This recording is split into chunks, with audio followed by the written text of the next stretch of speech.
Okay, para sa ating Teka Moment, ngayong araw na to, endo o contractualization babawasan sa loob ng 6 na buwan.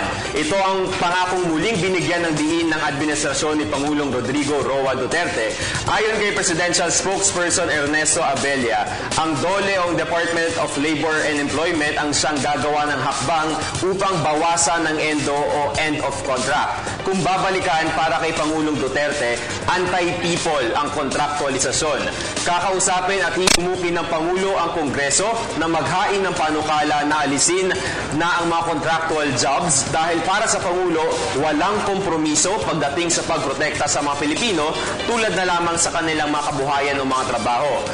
Para naman sa Department of Trade and Industry or DTI, hangad din naman nila na bawasan ang bilang ng mga araw ng pagpaparehistro ng mga businesses. Mula 3 araw, mapupunta na lamang daw ito ideally sa 1 araw na lang. Dahil para sa Pangulo, ang pag-streamline naman ng proseso ng business permits at clearances ay isang hakbang upang mabawasan ang katiwalian sa gobyerno.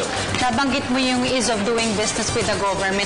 Yung pagsugpurin sa red tape, isa rin yan sa prioridad ng ating Pangulong Duterte. Napakagandang hakbang ito at pinakakailangan ito ng ating ahensya. Kasi I've read online that according to the World Bank, ni-ranked ang Philippines na 95th, nasa 95th spot among the 189 economies pagdating sa ease of doing business in the country. So dapat matanggal na talaga yung mentality rin ng mga tao na kapag sa gobyerno, matagal. Kailangan mayroong lagay at kung sa dami pa ng requirements, syempre bawat proseso na lalagyan mo. So dapat talaga matigil na ito para may comfort na rin on the part of the Filipinos kapag nagkakaroon sila ng transaction with the government. Pero maalala nyo, sinabi ni Pangulo na ang plano talaga ay padaliin ito at sa ang plano nga, 1 araw na lang ay makakakuha ka na ng permit to operate business. So isa yan sa plano ng ating Pangulo. Pero kung naalala nyo a few months ago, nung ginanap yung pangalawang debate, presidential debate, verbatim ito yung sinabi ng Pangulong Duterte.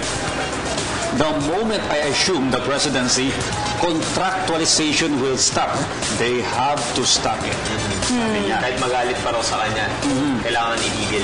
Well, ang pinakamaganda siguro, unahin na yung mga government agencies o yung mga GOCCs. Dapat sa mismong gobyerno, wala pong contractualization. Tama.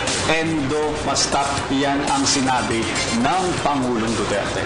Yan naman talaga ang aasahan, lalo na ng more than 1.3 million na mga empleyado ng gobyerno. So, inaasahan na natin yung pagbabago at mukhang darating na rin naman. And even the private company should also follow rin if ever. Alright? Marami pa tayong pag-uusapan ngayon. Joe? Okay. Pag-uusapan natin ang 38th National Prevention and Rehabilitation Week. Gayun na rin ang implikasyon pang-seguridad at pang-ekonomiya sa desisyon ng The Hague Arbitral Tribunal sa West Philippine Sea Dispute. Pag-uusapan din natin ang usapang SSS, ang payment deadlines at ang streamlining solusyon para mapabilis ang mga proseso sa pamahalaan. Abangan niyo rin po ang aming mga segments ngayong umaga, ang Dermasthetics, I Love My Culture, ang special feature at ang ASEAN TV. Contractualization must stop. Hindi, naalala ko lang. Hindi ako makamove on. Okay, makakasama nyo rin po kami sa pamamagitan ng Facebook sa facebook.com/GMorningBoss, sa Twitter @twitter.com/GMorningBoss, sa YouTube PTV PH at via live streaming www.ptv.ph. Kaya dyan lamang po kayo dahil magbabalik pa ang Good Morning Pilipinas! Ako po si Cathy San Gabriel. Subscribe na sa PTV YouTube channel. I-click lang po ang subscribe button.